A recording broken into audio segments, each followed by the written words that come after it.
For today's tutorial, I will be working on a mid-century modern piece of furniture, which I have to say, it's not a style of furniture that I usually gravitate to. I think that's because mid-century modern furniture looks pretty good as is. Usually with that beautiful teak wood, it can look absolutely amazing. But the reason I picked this piece up was because it was just £5 English, which was an absolute steal for what it actually is. And it had already had an upcycle. So therefore, I feel like I'm good to go with a completely new look in a Jonathan kind of style on this very beautiful piece. So let's take a closer look.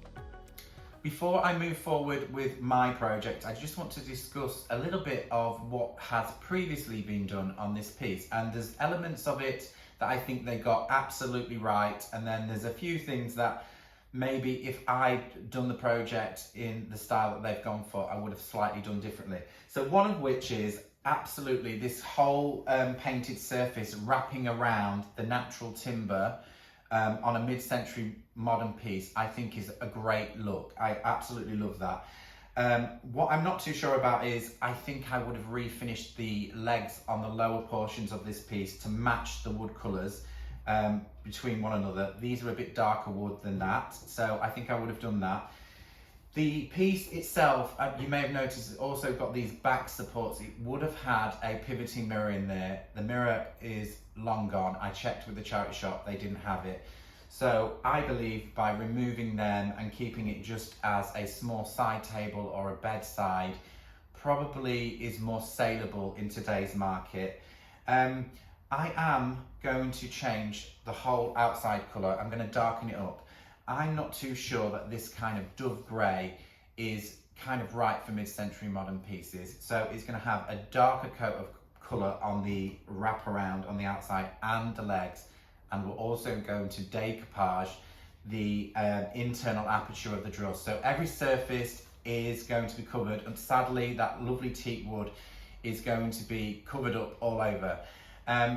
I'm not too worried about that because this will be its second upcycle that I know of. It may have had one before. We're just kind of giving it its, let's just call it its winter coat until times need to change and somebody else stumbles across this piece in the future and they want to give it a whole new lease of life. I know that the wood's really good and it's probably really good under here. So if somebody wants to go for that wooden look in the future, they can do.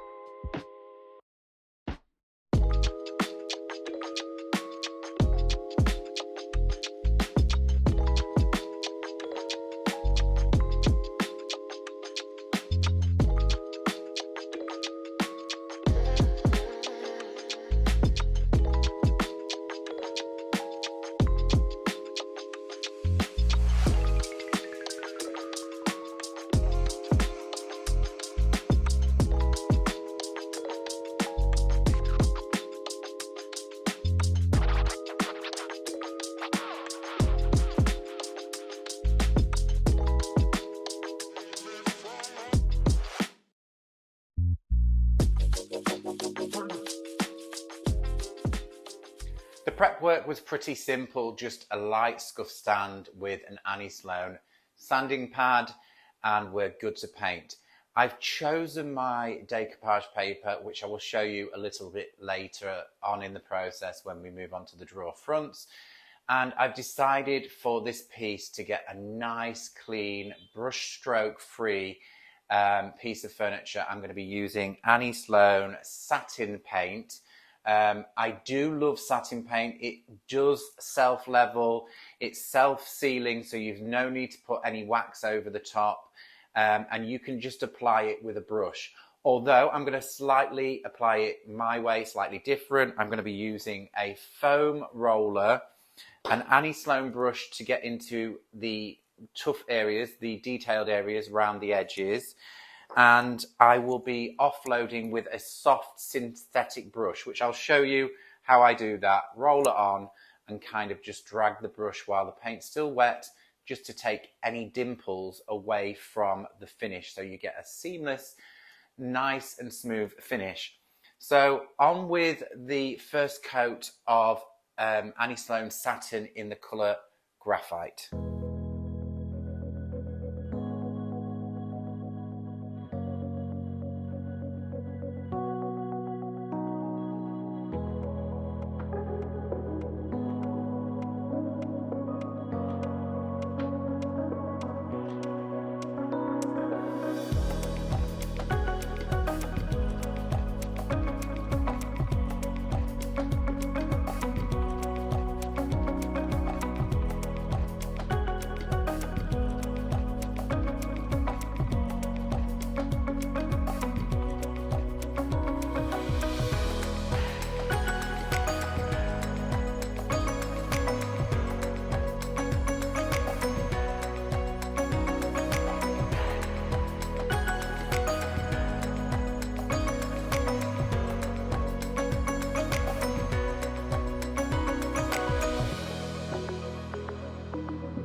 So that's my first coat of satin paint applied. It dried in 15 minutes, which it's similar to chalk paint.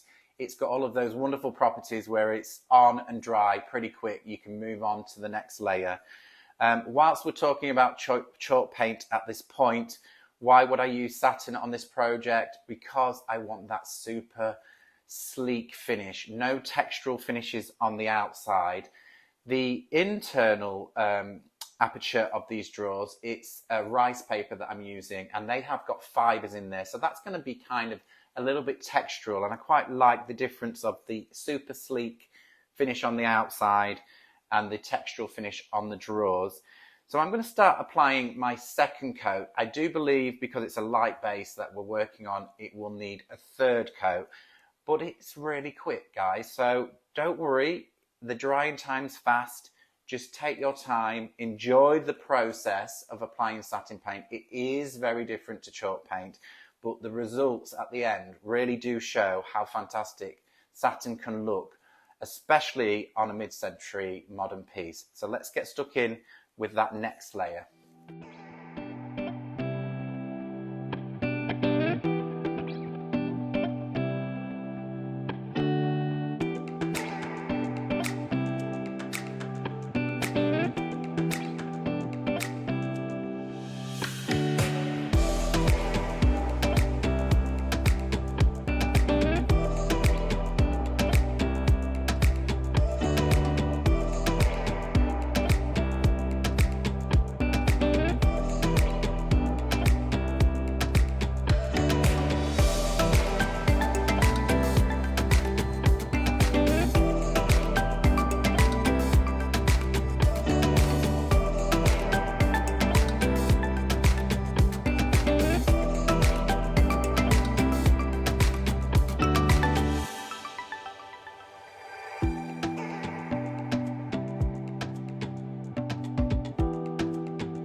Whilst I wait for my second coat of paint to dry on the exterior of the piece, I'm going to turn my attentions to the drawer fronts and the decoupage.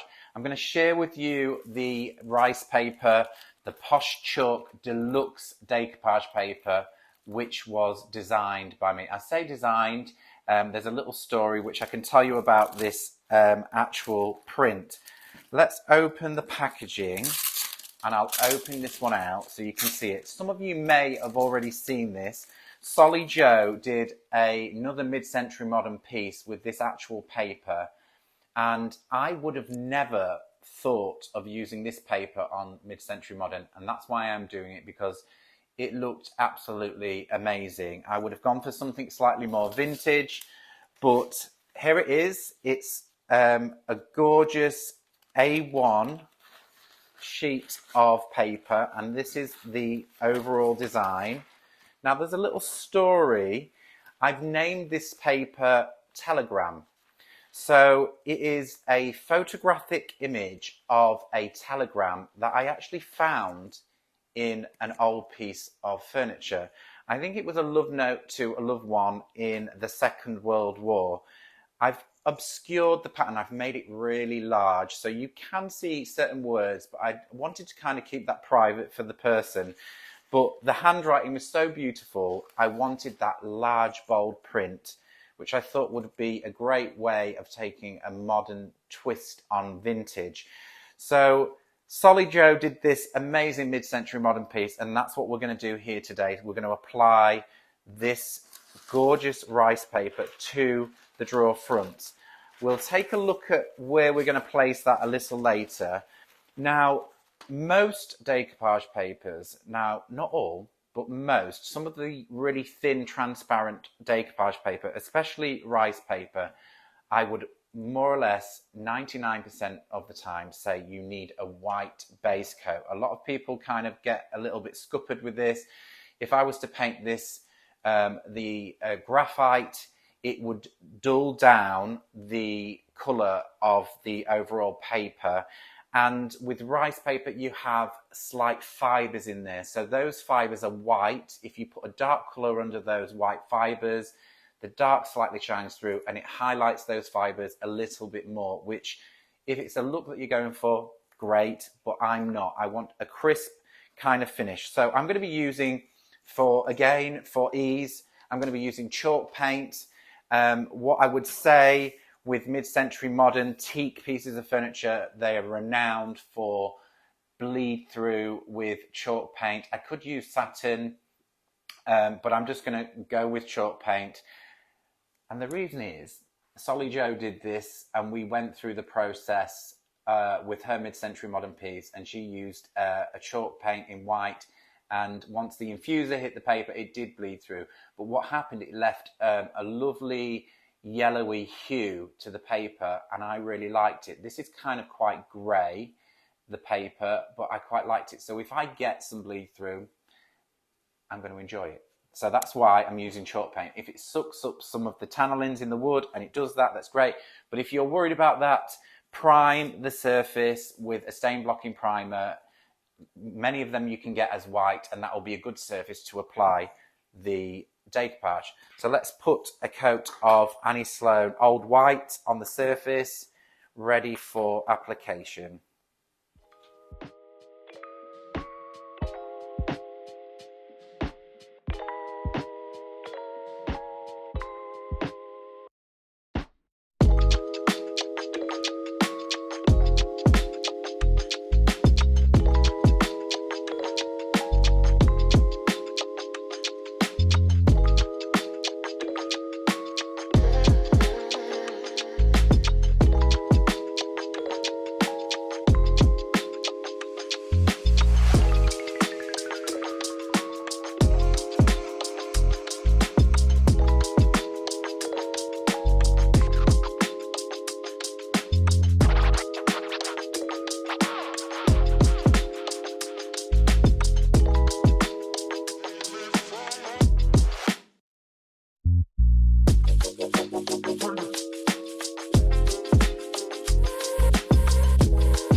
now time for application of my decoupage, but before we move forward to that part of the process, I've got to point out that this did bleed through. So the chalk paint has sucked up some of the tannelines. I thought it would because it's been a sanded surface. Sometimes if you've got the original finish and you've not sanded into that surface, you wouldn't get that. If you are looking for a very clean, crisp colour without bleed through, stain blocking primer in a white, and then you can proceed with your decoupage. But I'm not worried about that. I know when the infuser hits this, the infuser is the gluing medium. It's another Posh Chalk product. Once this hits this and it gets a little bit wet, it's going to pull some more of that tannelines through. But like I said, this paper's quite grey. I want it to look like vintage old paper. I'm going to allow it to come through. So the A1 papers are rather large, and if you have purchased one of these and you want it to go a long way, then what I would suggest to you is kind of find a corner, and that's pretty good actually. This corner up here is pretty good for the layout, and it's got some nice words on there. And I could just go with that, cut through the middle, and then it leaves me with enough probably to do another 2 drawers on a console table or a mixed media project at some point. But I'm going to be a little bit cheeky because this is my first one, and I'm going to kind of put it to more of a slosh, I think. And with all of this crummy detail that I got from the folds in the paper. So I've already had a little practice of this, and I've looked at the words that I love on here. We've got happy days, which I want right through the middle, world, full, to, something, very. They're all lovely words. And I'm going to pull it to the corner, I think, somewhere up here, and then have it slightly more on kilt, so they're going to be more sideways. And I'm going to make a rough cut round here with a pair of scissors, just so it's easier to work with. I know that there's enough left to do some mixed media projects, so I will store that away and reuse it at another point.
Before I apply my decoupage, I've got a couple of notes which might help you along the way with your decoupage projects, especially with a chest of drawers. So, some chest of drawers have a divider through the middle of each drawer. In this case, it doesn't. It's butt up to one another. Had I had a divider between, I may have cut each drawer, each aperture, and cut through the paper and applied them as individual elements. In this case, there is no divider, so I'm making sure that the 2 drawers are nice and level at each end, and we're going to do application all over the 2 drawers at the same time. Before the top coat goes on, I'm going to be using a craft blade just to release the 2 drawers, and then the top coat will go over the top. Another good point to make at this stage is, as you've painted your drawers and out of the carcass of the piece of furniture, you may have got the drawers mixed up. Sometimes it's always good to number the drawers on the back so you know which order they go in. But if you haven't done that, place them back into the unit and put them in the right order, because not always do drawers fit into the carcass in a certain order, if that makes sense. Did that make sense? Sometimes they don't go back into the cabinet in the order that you want. Especially if you're decoupaging, then the pattern's going to be all in the wrong place. I think that made sense. Right, the products that I'm going to be using is Posh Chalk Infuser, Pigment Infuser. This is used for the pigments, but it's a multi-purpose product. It glides on with this paper. I'll also be giving it a top coat of the pigment infuser so it consolidates right the way through to the paper, to the surface. Great product. And I'll be applying it with Posh Chalk brushes. Now, I have a small one to apply the infuser and a large one for the smoothing of the paper. This needs to be bone dry to smooth the paper.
So the infuser has dried on the top of the drawers and round the edges, where it built up round the edges. I've left it to dry really, really well. And I've got some sandpaper and I'm going to release the edges of the stray paper on the edge by just taking the sandpaper on a 45-degree angle and kind of rubbing on the sharp edge of the drawer. Just take your time over this. Eventually it will start releasing and you'll be able to pull away the paper nice and cleanly.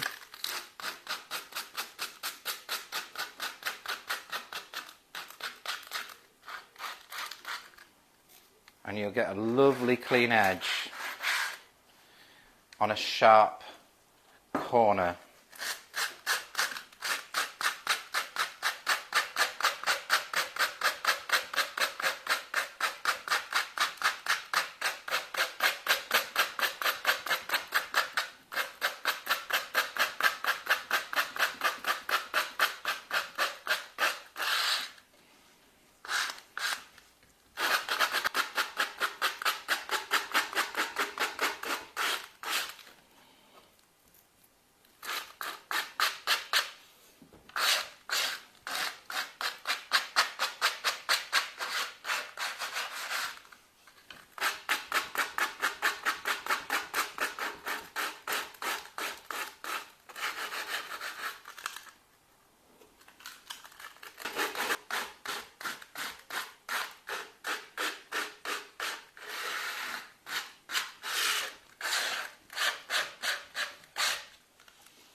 So I'm at the final hurdle. The drawer fronts I am so happy with. They have slightly discoloured and that was what I was kind of hoping for. All that's left to do is choose a handle. I found these ones in my handle collection, which was an Amazon find, just a simple little tarnished brass handle, which I think will not distract from all of the beauty on the front. There are a couple of other things that you could do at this stage. You could give the decoupage paper another coat of infuser, or if you like a lacquer, you could use a gloss lacquer to make it shiny, but I'm going to leave it kind of matte. Don't want to put too many layers onto this piece, because if that coat chooses to come off after winter, when this has been loved for a little bit longer and somebody wants to turn it back to its original wooden finish, it will be a lot easier with less products for them to take this off. This is very hard wearing, it should be good. So final hurdle, handles go on.